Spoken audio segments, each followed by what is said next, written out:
నా పేరు కె విశ్వనాథ్ రెడ్డి, పులివెందుల మండల వైస్ ఎంపీపీ.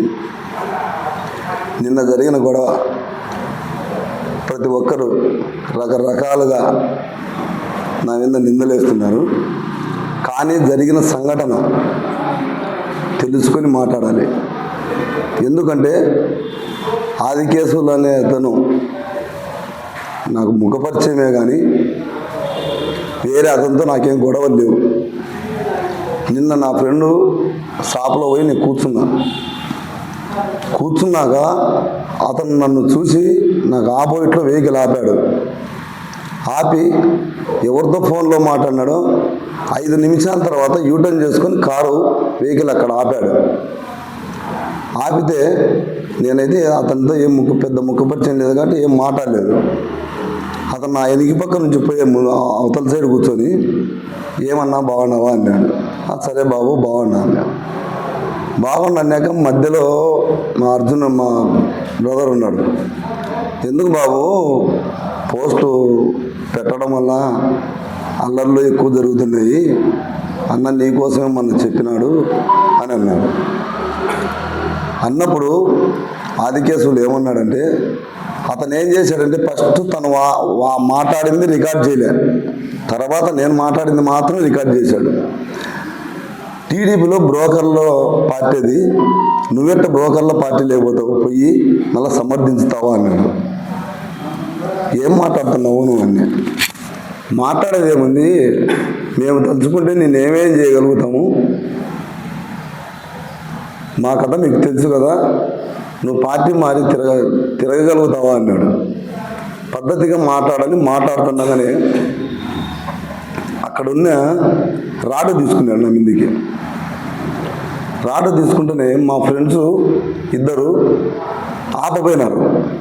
ఆపపోయినప్పుడు ఇసిరేసినప్పుడు ఇక్కడ తగిలింది, నాకు ఈ సైడ్ తగిలింది. తగిలినాక నేను సంపుతా అది అని బెదిరించి వెళ్ళిపోయినాడు రాడు చేతులను తీసుకొని. పోతా తన కారును తనే పగలగొట్టుకొని మళ్ళా నాకు చెయ్యి ఇరిగింది, దొంగ కట్టు కట్టుకొని, ఇప్పుడు చెయ్యి ఇరిగింది, గాయమైతే ఎక్కడికి పోతారు, సరాసరిగా పోలీస్ స్టేషన్కి వెళ్తారు. 2 గంటలు 3 గంటల తర్వాత దొంగ కట్టు కట్టుకొని ఇచ్చి నేను చెయ్యి ఇరుగొట్టానని దొంగ కంప్లైంట్ ఇచ్చాడు. ఇచ్చినప్పుడు నేను పోయి కంప్లైంట్ ఇచ్చాను. కానీ ఇంకొకటి, రాత్రి అదే షాపు పైన తన బామార్ది 2 పిల్లలు పోయి ఇద్దరు పోయి షాప్ అంతా పగలగొట్టినారు. పగలగొట్టి పొద్దున్నే ఆ పిఏ రాఘవంట నా మీద కంప్లైంట్ ఇమ్మని వాళ్ళకి ఫోన్ చేశాడు. అన్న మా షాప్ పగలగొట్టినా అంటే వాళ్ళ మీద కంప్లైంట్ ఇవ్వండి అన్నారు. వాళ్ళకు పక్కన సీసీ ఫుటేజ్ తెలియదు వాళ్ళకు. నేను ఫోన్ చేసి ముందు సీసీ ఫుటేజ్ తిమ్మన్నాక ఆ సీసీ ఫుటేజ్లో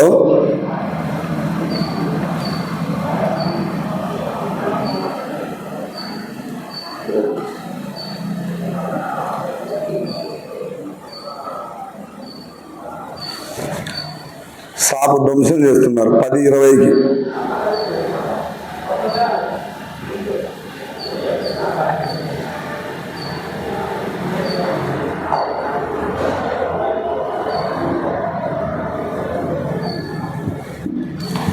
కంప్లైంట్ ఇమ్మని ఈ సీసీ ఫుటేజ్లో ఎవరైతే పగలగొట్టారో వాళ్ళందరూ గడ్డరమన్నాక ఈ రాఘవ ఏమంటాడంట, నాయకులందరూ ఫోన్ చేసి ఇప్పుడు కంప్లైంట్ వద్దు, మేము రాజీ చేస్తాము, ఆఫీస్ కాడికి రమ్మన్నారు. మాకు నష్టం జరిగింది, మేమైతే ఆఫీస్ కాడికి రాము అన్నారు వాళ్ళు. మధ్యలో ఒక ప్లేస్కు మనోహర్ సార్ ఇంటికాడికి పిలుచుకుపోయినారు. పిలిచకపోయినప్పుడు మీరు కేసు ఎలా పెడతారో అని రాఘవ బెదిరిస్తారంట వాళ్ళను. ఇంత నీచమైన రాజకీయాలు ఎందుకు చేస్తున్నారో నాకైతే అర్థం కాదు. ఎస్, నేను పార్టీ మారినా, మీదేమన్నా దోచుకున్నానా?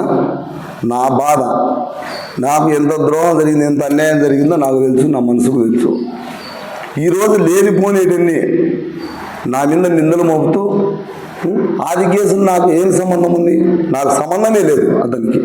వాంటెడ్గా వచ్చి నా మీద దాడి చేస్తే మీరందరూ పార్టీ రంగు పులిమి వ్యక్తిగతాన్ని కనుక పార్టీ పులుముకొని ఏదో జరిగిపోయినట్టు స్టేట్ వైడ్ ఏదో చూపించుకుంటున్నారు. ఇది కరెక్ట్ కాదు, మంచి పద్ధతే కాదు ఇది. మదొక్కసోడు చెప్తున్న రాఘవకు, నీకు మంచి పద్ధతి కాదు.